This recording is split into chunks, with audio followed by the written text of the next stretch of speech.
귀한 은혜, 은혜로운 기도, 귀한 찬양 감사합니다. 하나님 영광을 돌립니다. 아멘.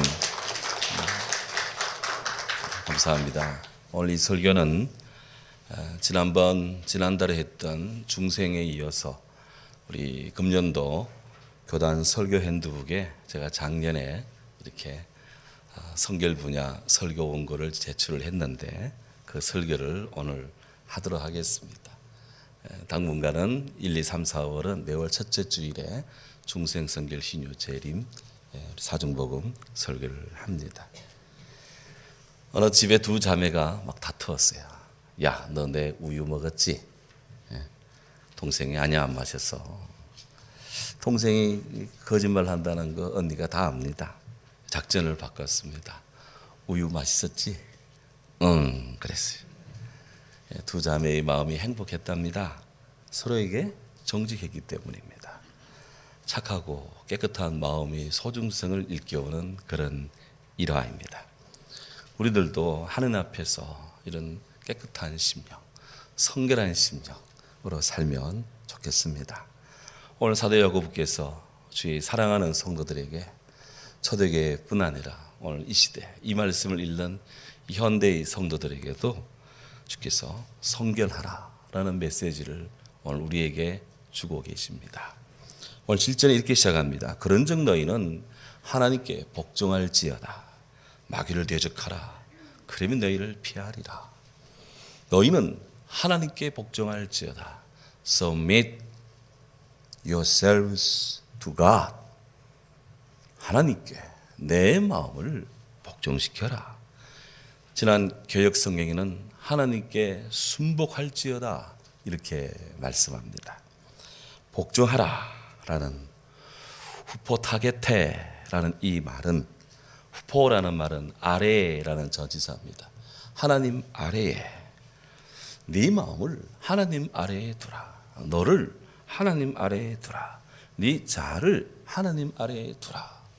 그리고 아래에 있으므로 하나님께 전인적인 복종을 하고, 그리고 하나님의 섭리에 온 마음을 다 맡기고 순종하는 그런 성결한 신앙에 대한 강조가 바로 복종하라, 순복하라 라는 말입니다. 요한 클리마쿠스라고요, 거룩한 등정의 사다리라는 아주 귀한 고전을 쓰신 분이 있습니다. 이분이 쓴 이 거룩한 등정의 사다리라는 이 책은 그리스 종교회 사람들은 성경 다음으로 많이 읽는 책입니다.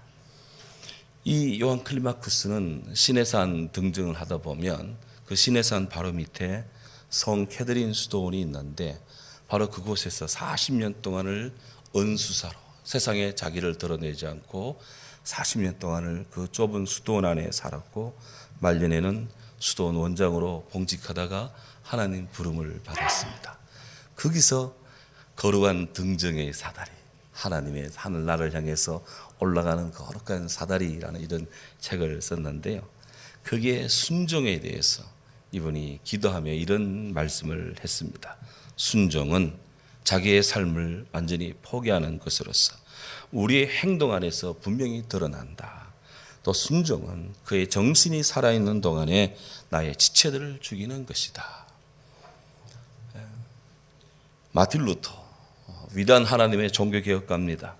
하나님께 복종하는 순종은 하나님의 이 모든 덕행의 면류관이며 영예 중에 영예다 그랬습니다. 성도가 하늘 앞에 순종하는 것은 정말 최고의 영예로운 모습이라는 거예요. 싱글레어 퍼거슨 목사님, 퍼거슨 대학을 만든 퍼거슨 목사님은 우리는 오직 순종 가운데서만 오직 하나님의 뜻의 가장 위대한 기쁨, 그 기쁨을 발견할 수 있다. 내가 살아서는 하나님의 기쁨을 발견할 수 없다. 내가 죽을 때, 내가 순종할 때 하나님의 기쁨을 발견할 수 있다. 그렇게 강조를 했습니다. 오늘 야고보께서 말씀합니다. 하나님은 교만한 자를 물리치고 겸손한 자에게 은혜를 주신다. 하나님 앞에 전체를 낮춘 순종하는 자에게, 하나님 순복하는 자에게 은혜를 주신다 그랬습니다. 저 우리 성도님들의 영성이, 신앙의 모습이 이런 하나님께 순종하는 이런 믿음의 제 가치를 다시 발견하고 또 재인식하는 그런 신앙의 모습으로 오늘 우리 모두 출발하기를 원합니다. 이어지는 말씀에서 야고보는 말합니다. 마귀를 대적하라. 그러면 너희를 피하리라 말씀합니다. 마귀를 대적하라. Resist the devil. 마귀에게 저항하라. 이런 뜻입니다. 야고보가 이 편지를 쓸 당시에 초대교회 내에 약간의 불협화음이 있었던 것 같아요. 성도들 사이에 다툼이 있었던 것 같습니다. 야고보는 그런 갈등 상황 이면에 마귀의 조장이 있다. 이거를 지금 상기시키고 있습니다. 예, 우리가 주의 성도들로서 하나님께 일차적으로 순복을 할 때 그러면서 동시에 마귀는 대적하고 마귀에게 저항하는 이런 영적인 성결, 영적인 믿음의 결의가 우리에게는 필요합니다. 성도는 하나님께 순복해야 합니다.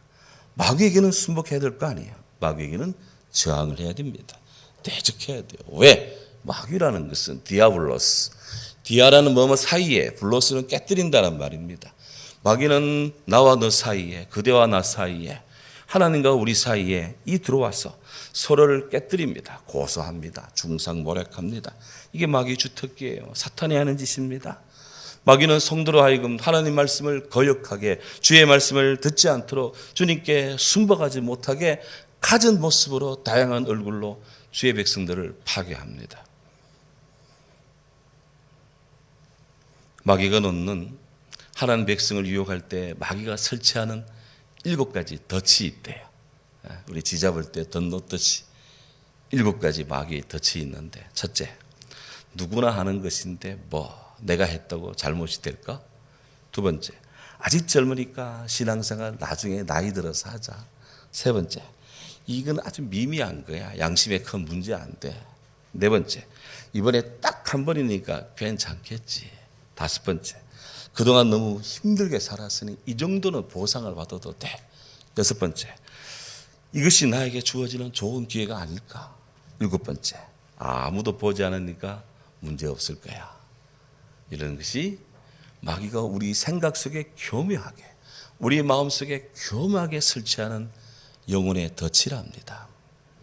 그러면서 마귀는 8가지 8계를 내놓는답니다. 마귀가 꾸미는 악한 계획 8가지가 있대요.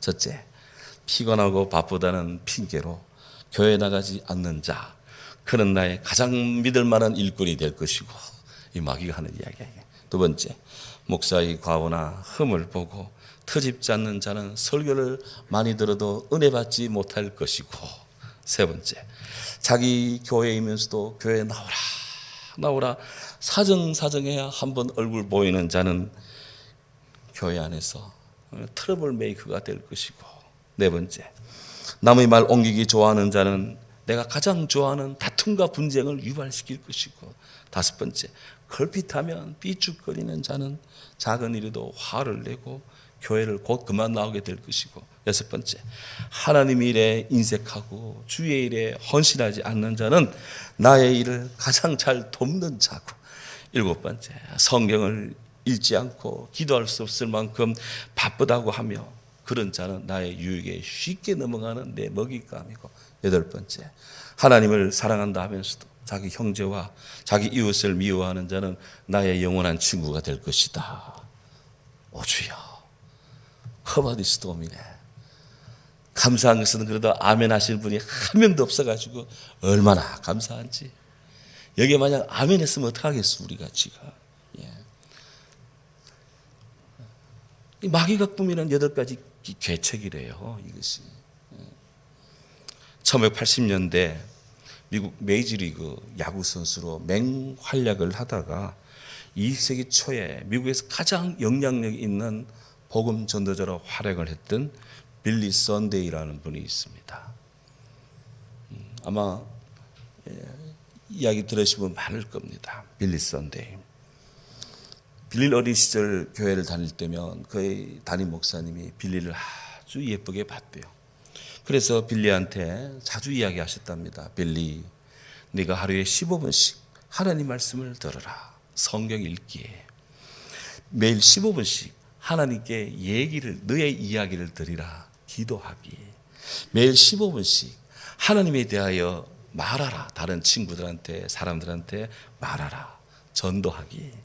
매일 15분씩 희생적인 사랑을 실천하라. 행하라. 사랑의 실천. 그러면 너는 훌륭한 하나님의 종이 될 것이다. 빌리는 어릴 때부터 이런 말씀을 코치를 많이 받았고요.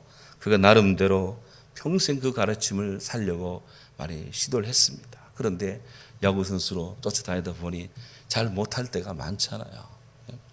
그러다가 그가 1886년 미국 시카고에서 열린 퍼시픽 가든 미션 집회에 참석을 했습니다. 여러 같은 성령의 은혜를 받았습니다. 그가 다시 어릴 때의 신앙을 회복했습니다. 첫사랑을 가졌습니다. 그래서 그가 신학을 공부하고 야구 선수 그만두고 그가 주의 복음을 위해 그 삶을 드립니다. 그가 복음을 위해서 나섰을 때 그 당시 미국은 참 어려운 시절이었습니다. 미국은 제1차 세계대전 참전을 해서 거리 곳곳에는 수도 없는 상위 군인들이 거리 곳곳에 진을 치고 있었습니다. 경제적으로도 굉장히 침체가 되어 있었습니다. 미국 소위 세계 경제 대공황이라는 그 대공황의 한복판에 있었습니다. 또 교회 안에서는 근본주의 대 소위 자유주의, 현대주의 신앙 논쟁이 끝없이 일어났습니다. 이때 빌리 선데이는 그가 오직 야구 선수 시절에는 오직 공에만 날라오는 공을 잡고 날라오는 공을 타격하던 이 야구 선수처럼 오직 그런 복음에 집중했습니다. 그리고 오직 이 백성이 살 길은, 미국이 살 길은 하나님 말씀밖에 없다. 그는 그리스도 안의 소망, Hope in Christ, 그리스도 안의 소망을 외치기 시작했습니다. 곳곳에서 그를 초청해서 집회를 갔습니다. 이략 빌리 선데이는 메이저리그 출신이니까 사람들이 모두 다 아니 그의 집회에 몰려왔습니다. 그는 수도 없는 사람들에게 복음을 전합니다. 그 중에서도 지금 미국 사람들이 짓고 있는 죄, 그 죄를 신랄하게 그는 비판을 했습니다. 그는 이런 메시지를 자주 전했습니다. 나는 죄와 싸우겠습니다. 내 발이 있는 한 죄를 쳐버리겠습니다. 내 주먹이 있는 한 죄를 쳐부수겠습니다. 내 머리가 있는 한 죄를 들이받아버리겠습니다. 내 치아가 있는 한 죄를 물어뜯겠습니다. 내가 늙어서 주먹도 치아도 힘도 없다면 영광의 내 집에 들어갈 그때까지 이 없으면 뭐로? 잇몸으로도 죄와 싸우겠습니다. 우리는 그냥 이 없으면 잇몸으로 그냥 우리끼리 하는 말인 줄 알았더니 빌리 선데이가 미국 전역에서 외쳤던 말이더라고요. 당시 빌리 선데이가 미국에서 복음을 외칠 때 미국 사람들을 가장 힘들게 했던 것 중에 하나가 알코올 문제였습니다. 그 당시에 대형 바가 21만 8천 개 미국 전역에 있었답니다. 술 문제가 국가 문제였습니다. 그래서 미국이 금주령을 내릴 때가 있었습니다. 이때 빌리 선데이는 술의 악영향에 대해서 설교를 하면서 그는 말합니다. 전능하신 하나님의 저주가 술집에 말 것입니다. 기독교와 애국이 동의하듯이 지옥과 술집은 동의합니다. 이런 정도 말까지 하면서 요즘 이런 식으로 설교했다가는 굉장히 그냥 또 여기저기서 문제가 일어날 건데 그는 이렇게 설교를 했습니다. 1907년부터 1918년까지 빌리 선데이 복음 전도가 절정을 이루었습니다. 이 복음 전도 운동의 복음의 결실은 가히 획기적이었습니다. 세계대전으로 침체된 사회 분위기에 새로운 그리스도 안에서의 움직임이 일어나기 시작했습니다. 그래서 사회 분위기가 개선되기 시작합니다. 이때는 미국이 이때만 해도 굉장히 미국 사람들이 건음했어요. 그리고 굉장히 아주 그냥 권총을 다 차고 다니고 서부개척의 그 결과이기 때문에 얼굴이 굳어 있었고, 이런 서부 영화 한번 보십시오.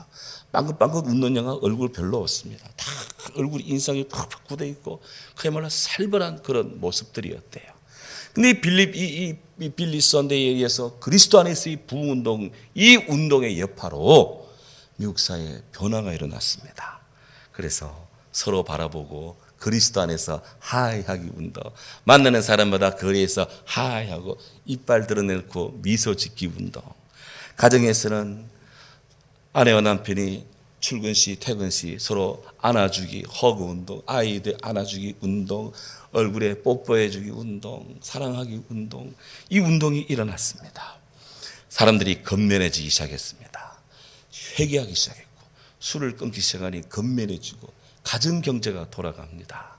미국이 어느새 세계 경제 대국으로 가고요.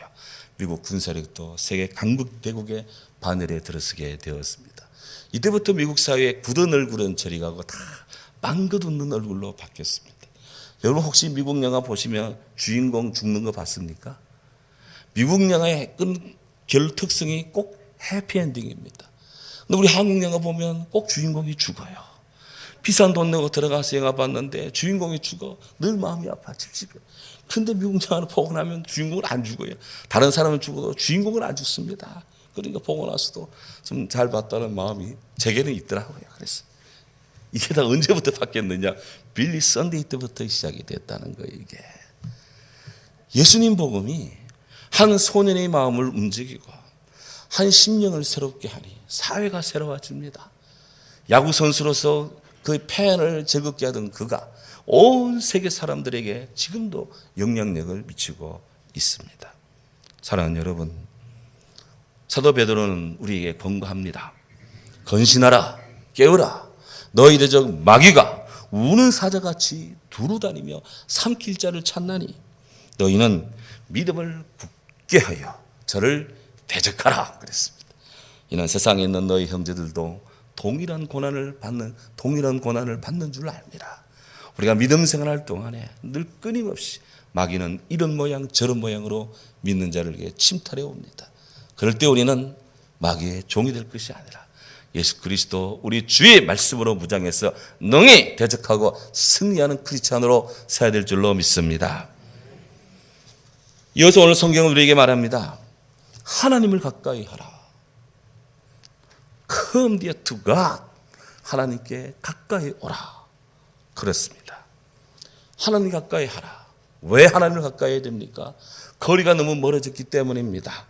하나님을 배반하고 주의 말씀 듣지 않고 주를 따르지 않고 등을 쥐고 거리를 멀찍이 하니 주님과의 거리가 멀어졌습니다.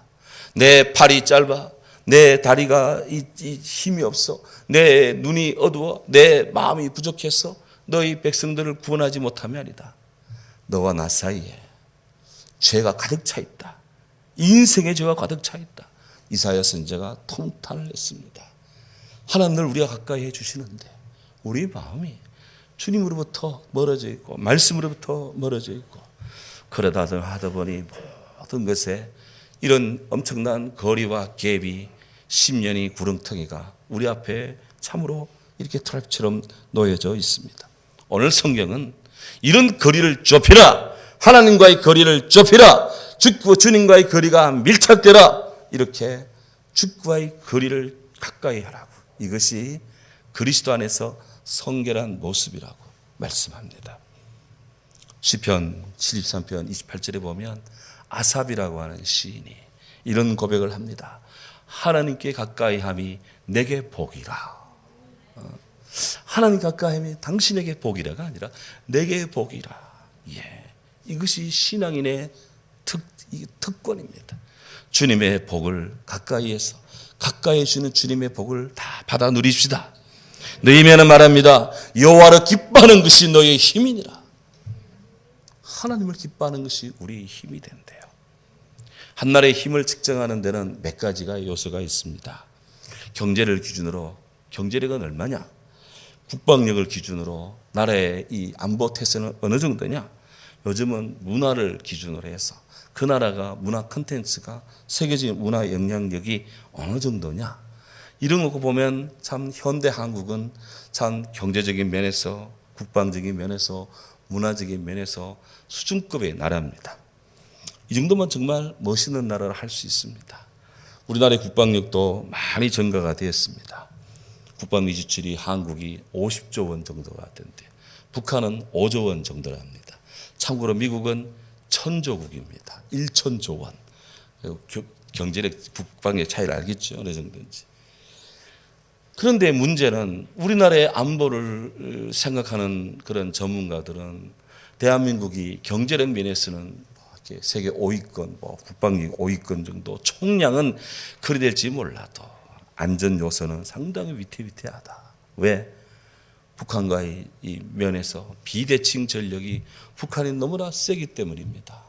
핵무기, 요즘도 북한이 핵미사일 쏘고 미사일 발사한다고 난리도 아닙니다만은 비대칭 전력 면에서 핵무기는 이건 절대적입니다. 이것 떨어지면 살아날 사람 아무도 없습니다.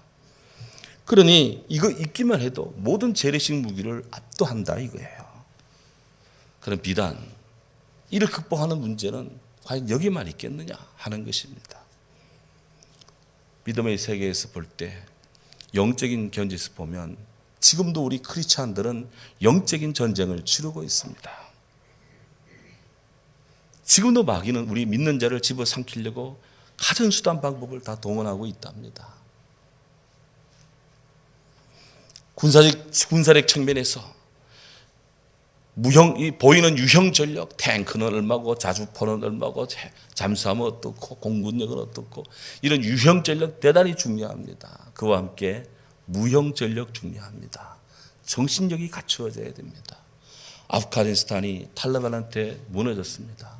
미군 철수와 동시에 일주일도 안 돼가지고 나라가 망했습니다. 무기가 없어 망했습니까? 그들은 세계 최고의 미국 무기를 받았습니다. 하지만 그것을 쏠 능력이 없었습니다. 쏠 의지도 없었습니다. 대항할 정신력도 없었습니다. 무용 전력이 와야 됐습니다. 그러니 그냥 망하는 겁니다. 추풍 낙엽입니다. 그냥 쓰러졌습니다. 과연 우리는 예외일까?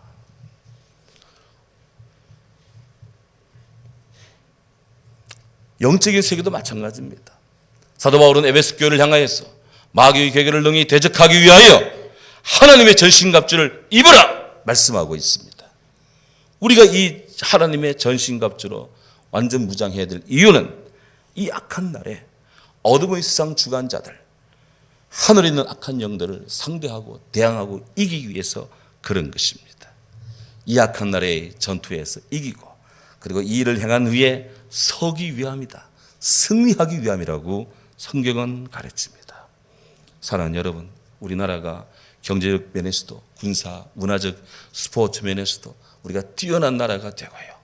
정말 영적인 견제에서도 세계를 섬길 수 있는 그런 좋은 나라가 되어야 될 줄로 믿습니다. 우리 모두가 다 깨어 있어야 돼요. 성경은 말합니다. 구습을 쫓는 쾌락의 얼모인 과거의 옛 모습은 과감히 벗어버리세요. 모든 악독, 모든 기만, 모든 외식, 모든 시기, 모든 비방한 말은 거치세요. 갓난아이들 같이 순전하고 신령한 젖을 사모하십시오. 그래서 여러분들 구원에 이르도록 자라가시기 바랍니다. 이렇게 베드로 사도께서 우리에게 권고했습니다. 사랑하는 여러분, 오늘 성경은 약속합니다. 하나님을 가까이 하라. 그러면 너희를 가까이 하시리라. 그렇습니다. 우리가 주님 앞에 영적으로 무장되면 여호와를 가까이함이 내게 복이라. 주님이 우리에게 가까이 해 주십니다. 사도 바울은 말씀합니다. 우리가 알거니와 하나님을 사랑하는 자, 그 뜻대로 부르심을 입은 자들에게는 따라합시다. 모든 일이 합력하여 선을 이루느니라. 그렇습니다.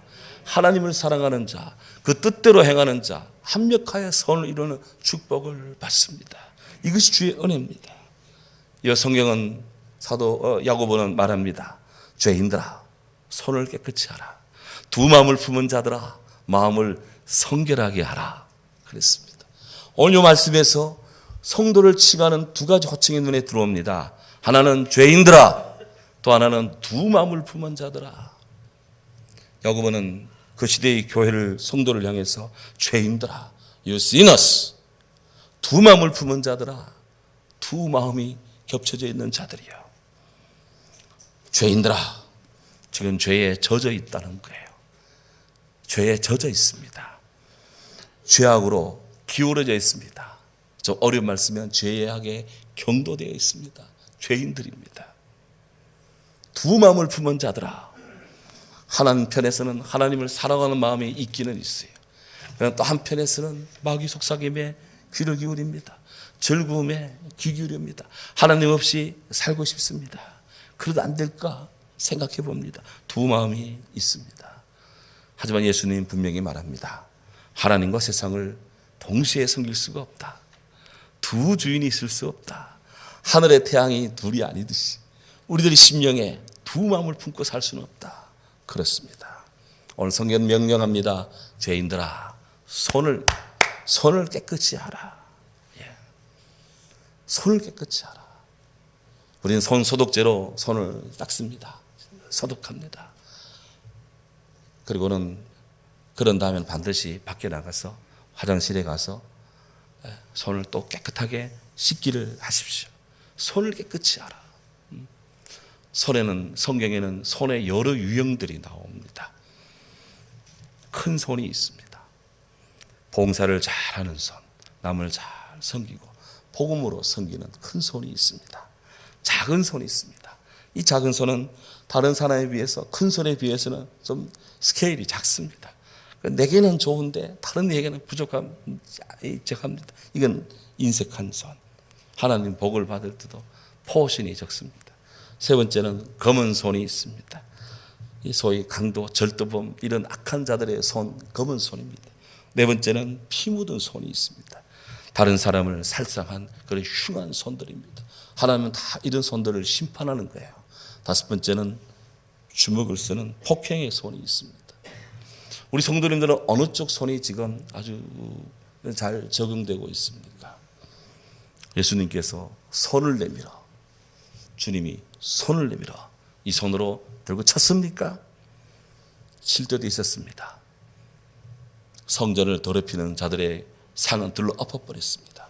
하지만 온몸이 나병으로 덮인 환자의 손을 잡았습니다. 그리고는 말씀합니다. 깨끗함을 받으라. 즉시 그 사람의 문둥병이 싹 떠나고 어린아이 살처럼 되었대요. 할렐루야. 우리 그리스도의 손입니다. 왜 주님이 성전을 타락시키는 그 상인들의 상을 들엎었습니까? 하나님의 집을 강도의 구릴로 만들었기 때문입니다. 만민의 기도하는 집이 되지 않고 기능이 잘라졌어. 그리고 그 상은 들엎어버렸습니다. 그렇게 사람들이 교회에 들어와서 다른 짓 하지 않고 오직 하나님 보고 기도하고 예배하고 주 앞에 설 수 있도록 성전이 성전되기 위해서 주님은 그렇게 했습니다. 그 외에는 다 오는 사람들, 괴로운 사람들, 외로운 사람들, 병든 자들, 수고하는 사람들, 무거운 짐진 자들 오라. 주께로 오라 하십니다. 내게로 오라. 온몸으로 당신의 피를 다 주셨어요. 십자가에서 말이죠. 그렇습니다. 그렇게 해서 저와 여러분을 살립니다. 살찜이 떨어져 나가고 영혼이 썩어 나가는 영적 나병 환자 된 우리를 주님이 살리십니다.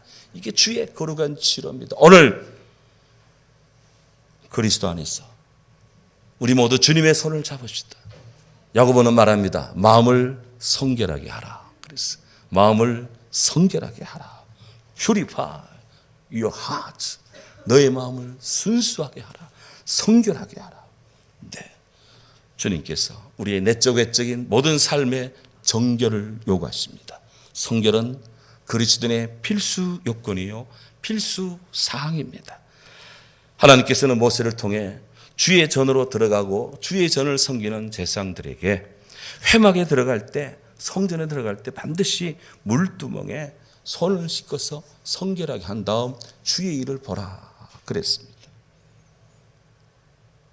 사도 요한께서는 요한 1장 7절에 그가 빛 가운데 계신 것 같이 우리도 빛 가운데 행하면 우리 서로 사귐이 있고 그 아들 예수의 피가 우리를 모든 죄에서 깨끗하게 하실 것이요. 코로나 인해서 곳곳에 소독약 바르고 소독약 치고 소독약으로 닦고 깨끗합니다. 그런데 과연 그렇게 한다고 우리의 영혼이 깨끗해졌을까? 우리의 심령이 깨끗해질까? 그와는 다릅니다. 우리의 영혼과 우리의 심령, 우리의 삶의 내면은, 우리 인간의 자아는 그런 것을 아무리 뿌려도 깨끗해지지 않습니다. 목욕탕과 사우나 100번 해도 깨끗해지지 않습니다. 오직 예수 그리스도의 피로만 우리의 심령이 정결해집니다. 정의 이 땅이 온전한 구원을 받으려면, 완벽한 코로나19 바이러스로부터 팬데믹으로부터 구원받으려면 이 땅에 다시 예수 그리스도께로 돌아와야 됩니다. 주의 피로 보혈의 주의 보혈로 씻음 받아야 됩니다. 우리 한국성결교회는 중생성결 신유 재림을 강조합니다. 오늘 이 가운데 함께 하신 성도 여러분, 주 안에 거듭난 성도는 성결의 은혜를 추구해야 되고요.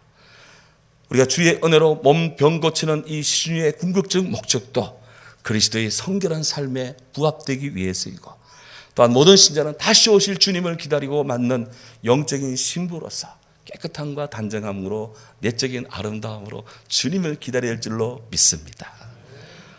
자기 두루마기를 빠는 자는 복이 있나니 이는 그들이 생명나무에 들어가며 문들을 통하여 성에 들어갈 권세를 얻음이라. 사도 요한께서 요한계시록 22장 14절 최종적으로 주의 나라 들어갈 자는 자기 두루마기를 빠는 사람, 겉옷을 빨고 속옷을 몸을 깨끗하게 하는 성령으로 새로워진 심령이 주께로 들어간다. 오늘 마음을 성결하게 하는 것, 이것은 모든 사람이 구원받으며 진리하는 데 이르기 원하시는 우리 하나님의 뜻입니다. 하나님께서 우리 안동 성결교회 함께하는 모든 심령 속에 이런 성결의 은혜가 널로 더해지고 깊어지고 새로워지고 확장되고 강력해지기를 주의 이름으로 기원합니다. 아멘. 사랑하는